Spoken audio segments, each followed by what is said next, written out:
Welcome to Mr. Nobody Sifi and in the movie வந்து பாடி chemistry 1990 ரிலீஸான ஒரு erotic thriller movie. And இந்த படத்தை ரிவ்யூக்கு போத்துமே நம்ம சேனலில் இன்னும் சப்ஸ்கிரைப் பண்ண பார்த்தீங்கன்னா சப்ஸ்கிரைப் பண்ணுறேங்க. That helps my lot guys. உங்களுக்கு நிறைய மூவி ரிவ்யூஸ் அப்டேட் வந்துகிட்டு இருக்காங்க. இந்த படத்தோட கதை எங்கே ஆரம்பிக்குது அப்படின்னு பார்த்தீங்கன்னா, டாம் ரெட்டிங் சொல்ல போகிற நம்ம படத்தோட ஹீரோ வந்து ஒரு வெல் ரெஸ்பெக்டட் அண்ட் ஒரு சயின்டிஸ்ட். அவர் வந்து செக்ஸுவாலிட்டி ரிசர்ச்சர், ஓகேங்களா? அதை பேஸ் பண்ணி தான் அவரோட எல்லா ரிசர்ச்சுமே இருக்கும். அவருக்கு வந்து இப்போன்னு பார்த்து ஒரு புது ப்ராஜெக்ட் வந்துருக்கும்.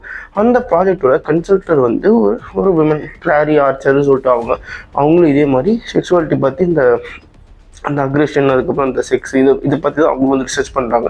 ஸோ இவங்க ரெண்டு பேர் வந்து மீட் பண்ணுற இந்த சமயத்தில் வந்து நம்ம அந்த கிளாரின்ற அந்த இன்னொரு டாக்டர் என்ன பண்ணுறாங்க அப்படின்னு பார்த்தீங்கன்னா, நம்ம ரெட்டிங் வந்து அவருக்கு வந்து கல்யாணம் ஆகிடுச்சு. ஒய்ஃப் வந்து மார்லி, பையனோட பேர் வந்து ஜேசன். நல்ல ஃபேமிலி, நல்ல ரெஸ்பெக்ட், ஒரு நல்ல ஒரு லைஃப் வாழ்ந்துட்டு இருக்க ஒரு மனுஷன். அந்த மனுஷனோட லைஃப்பில் இவங்க உள்ளே வந்த உடனே வந்ததுக்கப்புறம் வந்து இவங்க ரெண்டு பேரும் வந்து ஃபிசிக்கல் ரிலேஷன்ஷிப்பில் இருந்துக்கிறாங்க. அவங்க சொல்லிடுறாங்க நோ ஸ்ட்ரிங்ஸ் அட்டாச். இது வந்து எப்படின்னா, இது வந்து கண்டினியூ ஆகும், பட் வந்து எந்த ப்ராப்ளமும் எந்த ட்ரபிள்ஸும் வராது அப்படின்ற மாதிரி தான் சொல்லி ஆரம்பிக்கிறாங்க ரிசர்ச் பர்பஸுக்காக. அண்ட் அது போக ரொம்ப அதிகரிச்சுட்டு அண்ட் அதுக்கப்புறம் வந்து நம்ம டாக்டருக்கு ஒரு மாதிரி கில்ட் ஃபீல் ஆகுது தன்னோட ஃபேமிலி வந்து நினச்சி.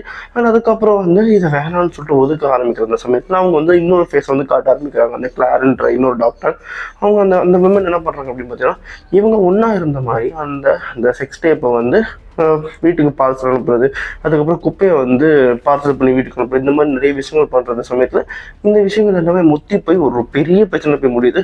அதுக்கப்புறம் நம்ம ஹீரோ டாம் ரெட்டிங் இந்த பிரச்சனையை எப்படி சமாளித்து தன்னோட ஃபேமிலியோட எப்படி ரீயூனிட் ஆனார், அப்படி இல்லையா, இதுக்கப்புறம் என்ன ஆச்சு, அவங்க என்ன ஆனாங்க அப்படின்றது இந்த படத்தோட கதை. இந்த படத்தில் வந்து இந்த த்ரில்லிங் சீன்ஸ்லாம் நல்லாவே கொடுத்துருப்பாங்க. அதே மாதிரி 18+ சீன்ஸுமே நல்லா இருந்திருக்கும். ஒரு கிளாசிக் த்ரில்லர் மாதிரி கொண்டு போயிருப்பாங்க படத்தை. கிளைமேக்ஸ் வந்து நான் எதுவும் பார்க்கல, கிளைமேக்ஸ் வந்து அப்படி தான் அமைஞ்சிருக்கும். ஆனால் ஒரு பாயிண்ட் ஆஃப் வியூலேருந்து பார்க்கும்போது கிளைமேக்ஸ் தான் கரெக்டுன்னு தோணும். நல்ல த்ரில்லிங் சீன், நல்ல 18+ சீன்ஸ், அதுக்கப்புறம் வந்து ஒரு நைஸ் கிளைமேக்ஸ் கொடுத்துருப்பாங்க.